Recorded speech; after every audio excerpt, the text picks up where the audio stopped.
Hai, apa khabar semua? Sehat? Saya harap awak semua sehat. Kali ini kita akan bincangkan topik yang baru. Kalau minggu lepas kita bercakap tentang konsep kekeluargaan dalam Islam, sekarang ini kita beralih kepada konsep masyarakat. Yang mana kita akan bincangkan kemasyarakatan dalam aspek Islam itu sendiri. Dan konsep yang kita akan bincangkan pada awal perbincangan ini ialah dari segi makna masyarakat itu sendiri ataupun yang kita sebut sebagai society. Okey. Uh, Society ataupun masyarakat, kalau kita melihat dari segi makna ataupun konsep, atas konsep dia bagaimana, kalau kita melihat dari segi menurut barat terlebih dahulu, okey, pandangan hidup di barat ni, kalau kita melihat sebab kajian banyak dibuat, buku-buku banyak bincangkan tentang apa yang diletakkan oleh Barat itu sendiri dalam kehidupan mereka setelah mereka memisahkan diri dengan yang dikatakan sebagai pegangan. Dalam konteks di sini adalah agama Kristian. Maka pada waktu itu kepentingan nilai humanism dan modernism itu ditekankan. Maknanya bila kita bercakap tentang humanism, maknanya kita bercakap tentang nilai kemanusiaan sejati tanpa ada campur tangan benda yang lain. Maknanya tidak perlu ada panduan-panduan yang lain, cukup sekadar hanya memahami bahawa manusia itu mampu untuk meletakkan nilai-nilai dan norma dalam kehidupannya. Dalam konteks di sini kita boleh bercakap bahawa tidak ada guidance daripada yang dikatakan Sang Pencipta. Okey. Itu kalau kita bercakap tentang humanism. Manakala modernism pula adalah berangkat daripada kekuatan yang dah diciptakan dalam bentuk humanism itu sendiri. Modernism ini pula adalah penentangan hebat kepada agama. Yang awalnya tadi ada hubung kait dengan agama, tetapi selepas itu perkembangan pada awal abad ke-19 tahun 1800 ke atas, agama mula disisihkan ke tepi. Dan manusia itu berkembang sesuai dengan peranan manusia itu masing-masing. Sebab itulah kalau kita melihat teori-teori yang muncul pada waktu itu, teori Marx, teori Darwin, teori Sigmund Freud, dan banyak teori yang menekankan bahawa maksimumnya manusia terhadap perkembangan diri mereka, baik dari segi aspek budaya, baik dari segi hubungan di antara satu sama lain, semuanya menekankan tentang maksimumnya kepentingan manusia tanpa ada campur tangan yang namanya kekuatan agama. Agama disisihkan di satu sudut. Sehingga dikatakan kalau nak maju mesti tidak ada agama yang mencampuri. Karena apa? Bila agama dianggap sebagai satu racun. Itu pandangan Marx dalam blok komunis.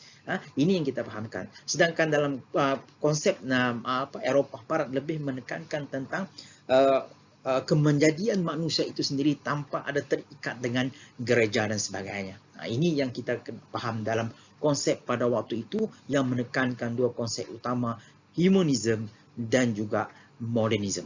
Okey. Beralih kita memahami makna masyarakat dalam konteks bahasa. Kalau kita bercakap dari segi bahasa, biar kita step by step memahaminya.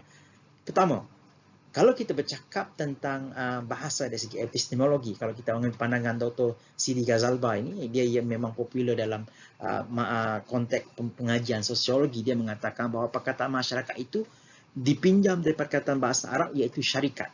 Syaraka, bersama maksudnya. Baik, itulah dalam menurut Kamus Oxford, perkataan society itu berasal daripada social yang bermaksud masyarakat atau organisasi. Okay? Sebab ia merupakan bukan individu itu sendiri, tetapi dia merupakan individu-individu yang berkumpul untuk melaksanakan satu hal yang sama. Perkataan society pula merujuk kepada masyarakat atau organisasi yang hidup di negara atau wilayah yang tertentu dan mempunyai adat dan undang-undang dan organisasi yang dikongsi bersama. Maknanya, bila kita bercakap tentang adat, itu adalah pemikiran manusia untuk memikirkan bahawa adat itu ataupun kelaziman itu dipraktiskan bersama dan diwujudkan juga undang-undang. Undang-undang itu pun diwujudkan oleh manusia juga untuk menjaga, mengawal supaya tidak adanya ketidakadilan berlaku. Tapi dari satu sudut yang lain, kalau kita bercakap tentang konteks agama itu sendiri, bahkan dalam Islam menawarkan perundangan yang nanti akan mampu mengatur kehidupan manusia. Nanti kita akan bincangkan dalam bab perundangan berkaitan bab hudud, qisas dan juga ta'zir. Yang mana tiga hukum ini yang telah diaturkan oleh Allah kepada manusia supaya manusia berada dalam keadaan keadilan di antara satu sama lain. Tapi kemampuan manusia kita tidak boleh nafikan juga.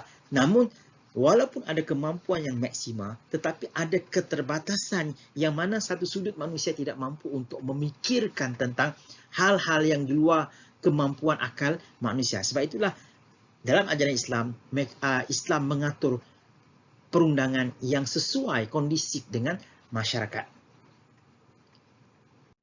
Okey, seterusnya kita juga membincangkan dari segi konsep masyarakat, dari segi definisi antara konvensional dan juga Islam. Okey, kalau kita melihat pandangan konvensional Barat dulu, menurut satu kajian dalam The Human Community oleh Baker Brownell tahun 1950, dalam bukunya mengatakan bahawa apa yang dikatakan sebagai masyarakat, iaitu satu kelompok yang dikatakan jiran-jiran ataupun society yang kecil-kecil bergabung di antara satu sama lain. Itu yang pertama. Yang kedua, satu kelompok yang menyeluruh yang dirangkumi oleh kaedah umum, jantina, kemahiran, fungsi dan sebagainya. Dan ada yang dikatakan sifat tolong-menolong dah kerana kenal di antara satu lain dan sifat bergotong royong di antara mereka. Kemudian ia terbelendung, terkawal dalam bentuk kerjasama kerana terdapat aktiviti-aktiviti yang dilakukan hampir bersama. Contohnya membuat pembinaan rumah. Contohnya kalau kita di masyarakat kampung, biasanya kita membina rumah, kita bergotong royong. Ini yang dikatakan kesatuan dalam satu society ataupun masyarakat. Okey.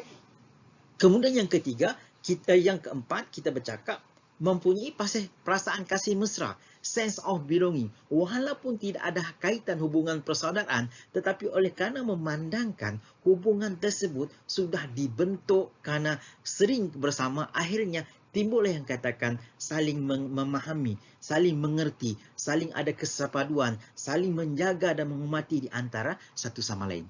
Dan yang terakhir, menurut Baker Brownell, masyarakat kelompok yang kecil seperti keluarga, desa atau pekan yang kecil yang membolehkan seseorang itu dapat berkenalan rapat secara akrab sesama mereka. Kerana apa? Bila kita mengenali, bila kita memahami, contohnya awak ketika mana duduk di kampus dulu. Okay?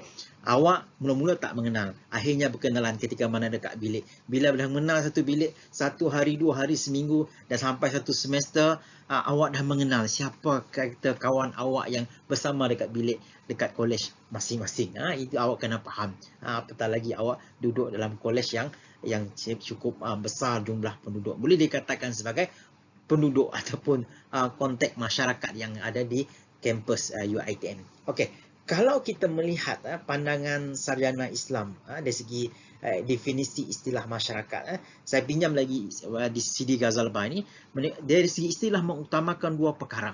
Pertama, interaksi manusia dengan manusia. Kenapa? Tanpa ada komunikasi antara satu sama lain, maka ia bukan dianggap sebagai masyarakat kerana dikatakan dia menyendiri. Dengan adanya ada 2 parti atau ada 3 parti ataupun 4 parti ataupun 4 pihak itu, dia akan melangkungkan satu kerjasama yang melahirkan interaksi di antara satu sama lain. Maka masyarakat itu dibentuk dalam keadaan yang teratur, kemudian pemeliharaan interaksi yang teratur dalam yang dikatakan kelompok yang sedia ada. Kerana sudah ada yang dikatakan kelaziman. Kelaziman itulah yang dikatakan adat. Adat inilah yang akan mengatur segalanya. Dan akhirnya seolah-olah adat itu secara tertulis ada. Contohnya, kalau masyarakat kita makan menggunakan tangan kanan. Jarang kita tengok orang makan di tangan kiri. Jadi adat kelaziman kita memakan dengan tangan kanan. Tetapi kalau masyarakat Barat, mereka tidak mengenali makan dengan menggunakan tangan. Dah, ini kelaziman yang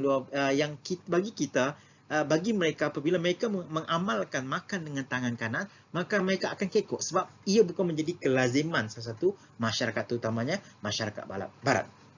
Okey, kedua, kalau kita membincangkan maksud masyarakat yang dikaitkan dengan Hamudah Al-Abdalati, dia mendefinisi masyarakat iaitu sebagai seluruh bentuk hubungan yang diatur oleh keagrapan yang amat tinggi. Kenapa kita sudah ada sense of belonging tadi, maka keagrapan yang tinggi itulah yang menjadi satu kata orang penyilang di antara satu sama lain kerana ada semangat pahaman yang sama.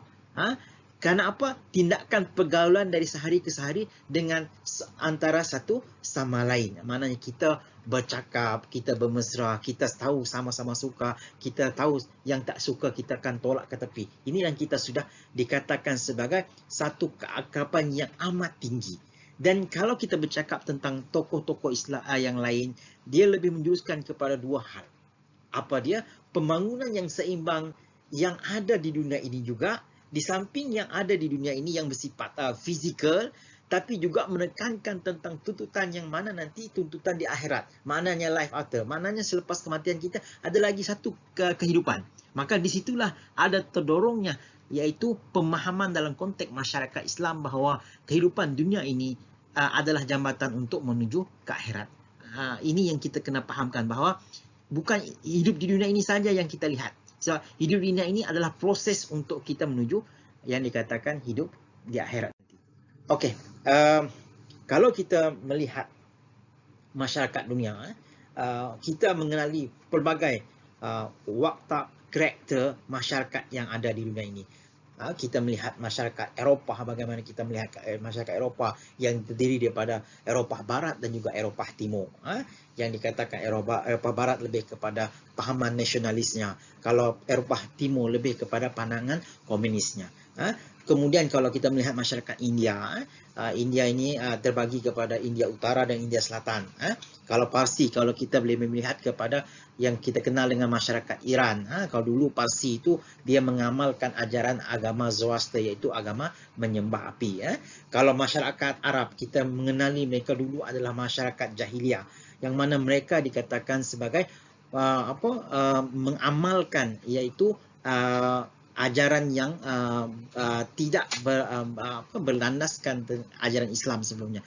Yang dianggap sebagai jahiliah kerana menyembah berhala. Dan juga selepas itu datanglah Islam, dapat mewarnai bangsa Arab, dan selepas itu mewarnai keseluruhannya. Dan yang terakhir, kita bercakap tentang masyarakat Cina.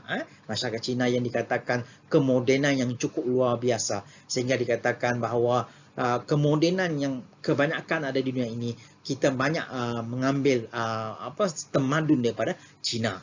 Kemudian yang ada di kalangan kita, iaitu masyarakat Nusantara yang kita kenal sekarang ini, iaitu masyarakat Melayu, masyarakat Bumiputera yang asli dan sebagainya, yang kita kenal di wilayah Nusantara ini.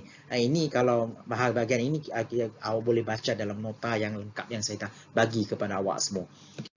Okey, saya rasa cukup itu saja untuk perbincangan kita pada kali ini berkaitan tentang konsep masyarakat, yang mana nanti pada minggu hadapan kita akan membincangkan tentang bagaimana bermulanya memahami tentang konsep masyarakat Islam yang disorot dengan yang dikatakan disandarkan dengan akidah syariah dan akhlak itu sendiri. InsyaAllah saya akan sambung pada minggu depan. Bye-bye, kita jumpa lagi. Terima kasih.